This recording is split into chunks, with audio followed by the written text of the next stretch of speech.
Warriors, it's Mrs. Kilcrease. I'm going to be reading chapter 8 from our One School, One Book, Because of Winn-Dixie. So let's get started.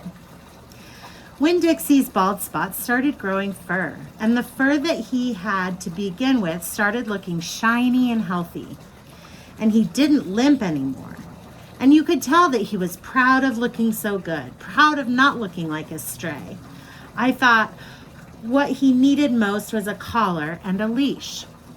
So I went into Gertrude's Pets, where there were fish and snakes and mice and lizards and gerbils and pet supplies. And I found a real handsome red leather collar with a matching leash.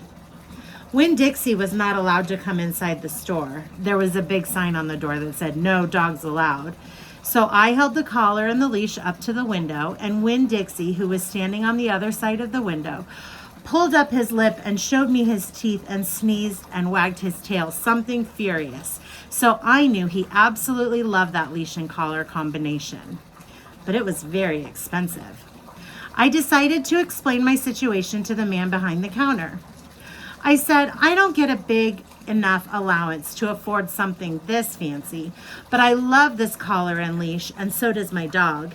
And I was thinking that maybe you could set me up on an installment plan." "Installment plan," said the man. "Gertrude," somebody screamed in a real irritating voice. I looked around. It was a parrot. She was sitting on top of one of the fish tanks looking right at me. "An installment plan," I said, ignoring the parrot.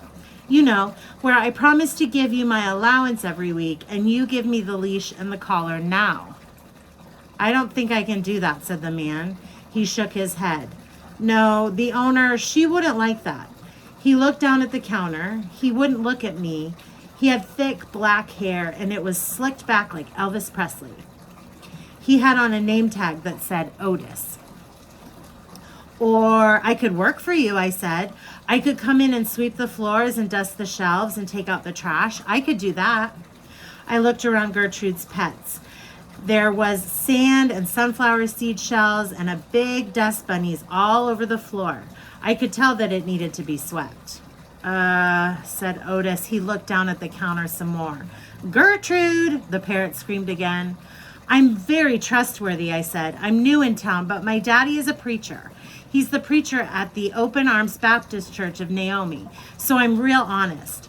But the only thing is, Winn-Dixie, my dog, he would have to come inside with me because if we get separated for too long, he starts to howl something terrible." "Gertrude doesn't like dogs," said Otis. "Is she the owner?" I asked. No. He finally looked up. He pointed at the fish tank. "That Gertrude, the parrot. I named her after the owner." "Gertrude's a pretty bird," screamed Gertrude. "She might like Winn-Dixie," I told Otis. "Almost everybody does. Maybe he could come inside and meet her, and if the two of them get along, then I could have the job?" "Maybe," Otis mumbled. He looked down at the counter again. So I went and I opened the door, and Winn-Dixie came trotting on inside the store. "Dog!" screamed Gertrude. "I know it," Otis told her. And then Gertrude got real quiet. She sat on the top of the fish tank and cocked her head from one side to the other, looking at Winn-Dixie. And Winn-Dixie stood and stared back at her. He didn't hardly move. He didn't wag his tail. He didn't smile. He didn't sneeze. He just stared at Gertrude and she stared at him. And then she spread her wings out real far and flew and landed on top of Winn-Dixie's head.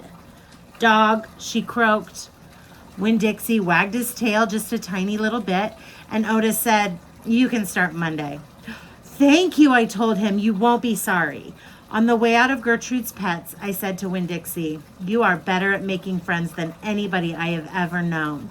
I bet if my mama knew you, she would think you were the best dog ever." Winn-Dixie was smiling up at me and I was smiling down at him. And so neither one of us was looking where we were going, and we almost bumped right into Sweetie Pie Thomas.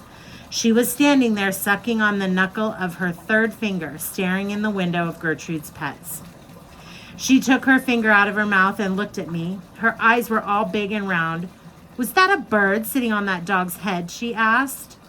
She had her hair tied up in a ponytail with a pink ribbon. But it wasn't much of a ponytail. It was mostly ribbon and a few strands of hair. Yes, I told her. I seen it, she said. She nodded her head and put her knuckle back in her mouth.